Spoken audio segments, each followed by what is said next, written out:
This is my daughter Megan and her husband on their wedding day. These pictures of the past bring so much joy to Donna Chapman. These are my two loves. This is the crafter, and this is the busybody. But one picture always triggers a flood of tears. This is court day. A black and white photo of her smiling mother, surrounded by 5 children. This is me, Doug, and Julie. It was the last time her family was together. It was just such a shame to separate these boys from these girls. Chapman, her 2 brothers and 2 sisters grew up in Watertown, South Dakota.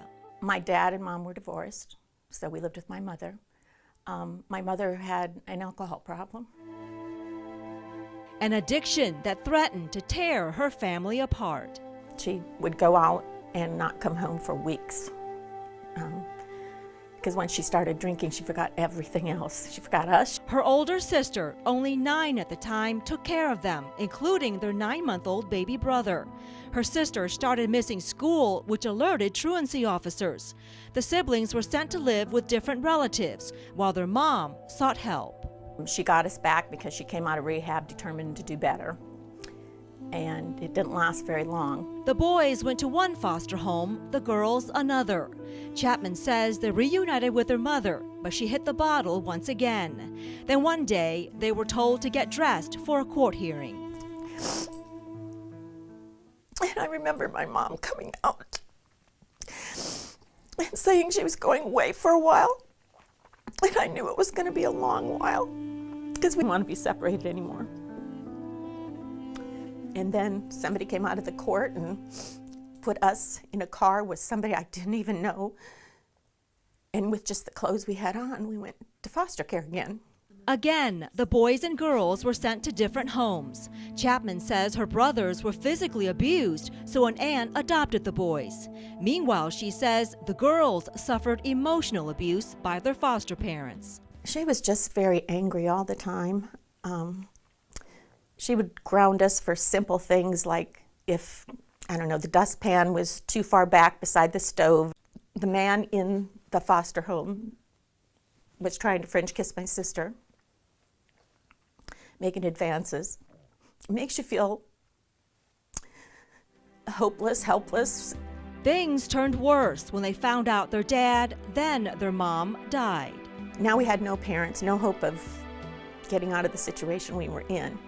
After 8 years in and out of foster homes, the girls garnered enough courage to walk to a courthouse and talk to a social worker, knowing they might have to move away from their friends.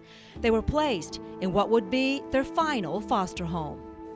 And I'm so grateful that that's the last foster home I was in so that I could forget all about this, because they have been so kind and so loving. Sometimes her past experiences still haunt her. Well, I was very angry at the foster people we lived with, and then I just decided I'm not going to let them have that power over me, so I just forgave them. Now married to Mick Chapman for 40 years with 3 children of her own. These are my 3 babies when they were babies. Chapman vowed never to let her children feel abandoned. We just got so immersed in their lives, and we didn't leave them alone like we had been left alone. Although she has dealt with a difficult childhood, it has made Chapman value what she has now so much more. I'm going to put skirts on them? I guess. Like spending every precious moment with her grandchildren. Those little girls were so healing to me. We played together. Not having played very much when I was growing up. And enjoying the family and home she's always dreamed of. Our kids have holidays together here, and birthday parties are always here, and I love it. So there's a lot to look forward to. I love you too, baby. Love you more.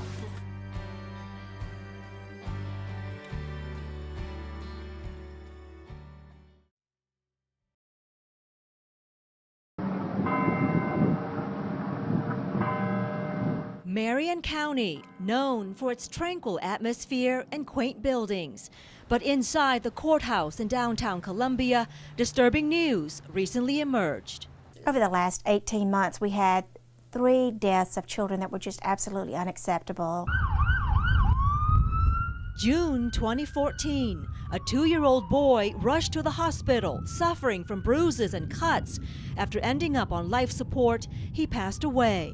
A month later, a 4-month-old baby boy died after his mother rolled over on him in bed.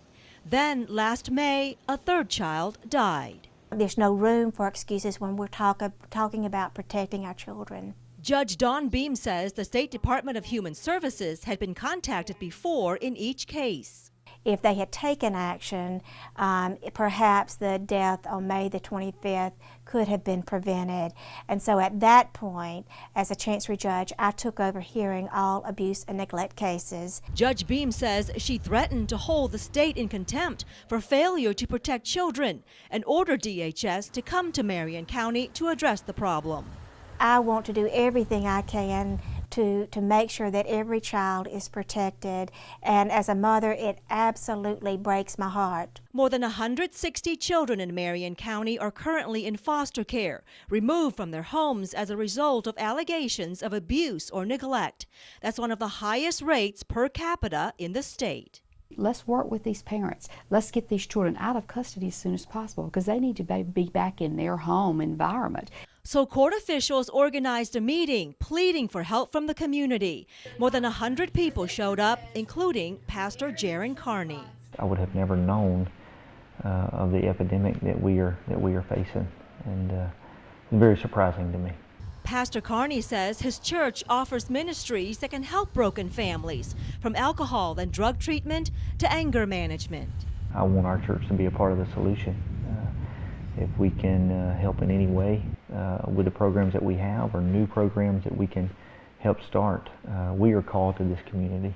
Timothy Patterson also answered the call. This father of 5 is heading up a parenting academy. Like helping parents learn how to do good nutrition, healthy discipline habits, communication, even some skills that work even in finding a good job, all those type of things that help you to be a good parent and provide for your children. As a result of that meeting, Marion County created a coalition for kids. It's made up of educators, church members, businesses, anyone in the community that wants to help end the abuse and neglect of children. One of its goals? Increase the number of foster parents. Oh, buddy. For Keisha and Daniel Fowler, foster parenting is their passion. They've taken in 7 children so far and host a support group for foster families. The Fowlers chose not to have their own children so they can open up their hearts to babies in need. We feel like these are the kids that God put in our life. We feel like these children were sent to us and we love them. Any child that comes in our house. The Fowlers say these 2 boys were neglected and came to them with speech and medical problems. They're in the process of adopting 1 boy. Because he's so wonderful. And he's such a blessing to us. And hope to also give the younger child a permanent, loving home. It isn't any different to me than having a biological child. You fight for what they need and you meet their needs. And you are overly emotional about them because you love them so much and you just can't help it. You want to see this. You want to see the success story. Yeah!